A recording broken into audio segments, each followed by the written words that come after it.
মধুমিতা রান্নাঘর। আজ তোমাদের সাথে আমি চলে আসছি, দেখো একদম একটা নতুন অ্যান্টিক খাবার। আর অ্যান্টিক হলো, এটা হলো লোটে মাছ। এটা দেখো কেটে পরিষ্কার করে লোটে মাছটা রেখেছি, একদম ধোয়া আছে এটা। আর এটা হলো 1 কেজি মাছ লোটে। মাছটার সাইজ যেহেতু ছোটোই, বেশি বড় না। এবার এই লোটে মাছটা আমি পুরো রেডি করব। এটা মাছটা আমি একটা সাইড করে নিলাম। আর আমি একটা বোল নিয়ে নিয়েছি। বোলের মধ্যে আমি এটা নিয়ে নিচ্ছি, যে মাছটা ধুয়ে রেখেছিলাম পরিষ্কার করে, মাছটা আমি নিয়ে নিলাম। নেবার পরে আমি এতে দিয়ে দিচ্ছি, এটা 200 গ্রাম পেঁয়াজ। আমি যেহেতু 1 কেজি মাছ, আমি 200 গ্রাম পেঁয়াজ কুচি দিয়ে দিচ্ছি। এটা পেঁয়াজ কুচিটা আমি এইভাবে একটু ছাড়িয়ে ছাড়িয়ে এর মধ্যে দিয়ে দিচ্ছি। এইভাবে ছাড়িয়ে দিলাম। এবার আমি মাখিয়ে নেব এটা। এটা হলো আমার 1 থেকে 2 চামচ এটা আদা রসুন বাটা। আমি 2 চামচ আদা রসুন বাটাটা দিয়ে দিলাম। আর এতে আমি দিচ্ছি 1 চামচ হলুদ গুঁড়ো।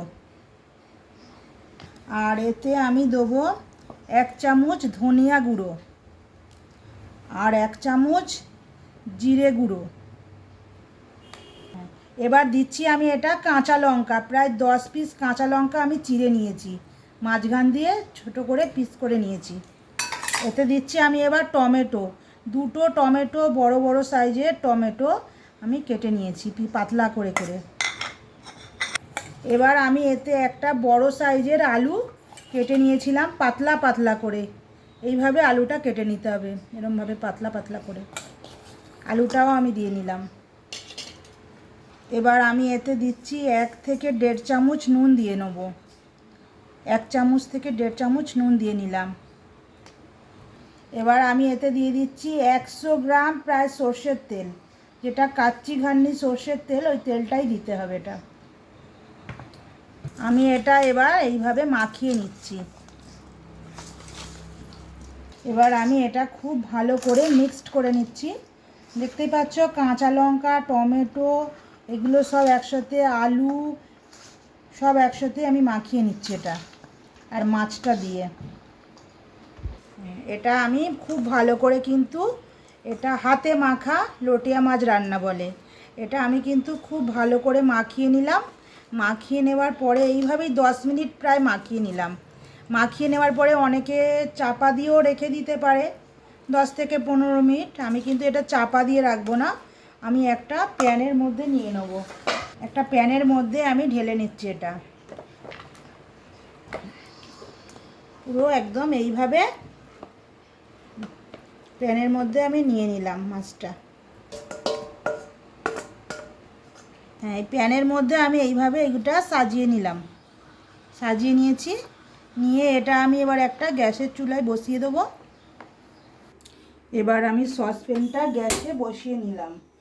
বসিয়ে নেওয়ার পরে আমি এটা এইভাবে কাঠের চামচ দিয়ে আমি একটু এটা নাড়িয়ে নিচ্ছি।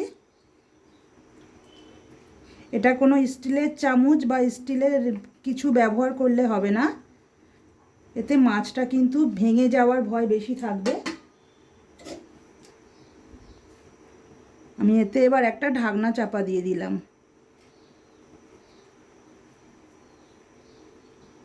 গ্যাসটা কিন্তু লোতে রাখলে হবে না, হাইতে রেখে দিতে হবে।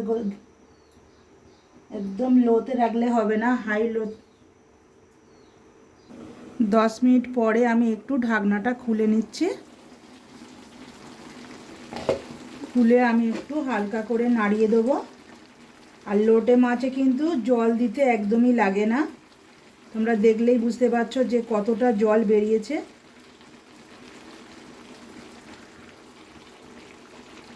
এইভাবে আমি একবার নাড়িয়ে দিলাম।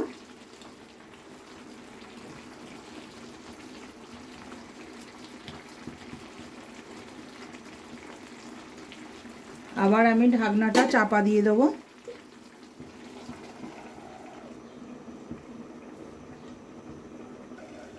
মাঝে মাঝে ঢাকনা খুলে একটু নাড়িয়ে দিতে হবে এটা, যাতে তলায় একদম লেগে না যায় বা সেঁটে না যায়। এইভাবে একটু হালকা করে নাড়িয়ে দিতে হবে। এইভাবে নাড়িয়ে নিলাম। আর এই মাছটা কিন্তু একদম গোটা গোটা একটা একটাই থাকবে, মাছটা কিন্তু যে ভেঙে ঝুড়ো হয়ে যাবে সেটা কিন্তু না, পুরো একটা একটা মাছ থাকবে। আর আলুটাও প্রায় সেদ্ধ হয়ে গেছে। আমি আবার ঢাকনাটা চাপা দিয়ে দিচ্ছি।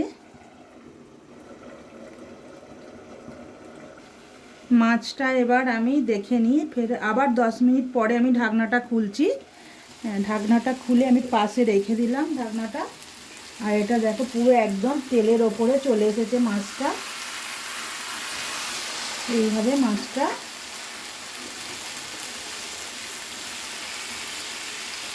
প্রথমেই বলেছি যে এটা হলো লটিয়া মাছ, আর আমি একটু হাতে মেখে রান্না করব। আর এতে আমার মাছটা প্রায় হয়েই গেছে, আলুগুলোও সেদ্ধ হয়ে গেছে দেখছো। তাই মাছটা কিন্তু খুব তাড়াতাড়ি হয় আর খেতেও কিন্তু খুব সুস্বাদু।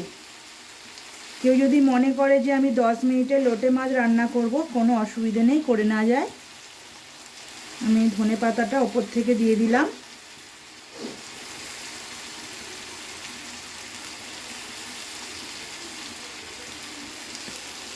দিয়ে আমি এইভাবে একটু নাড়িয়ে নিলাম।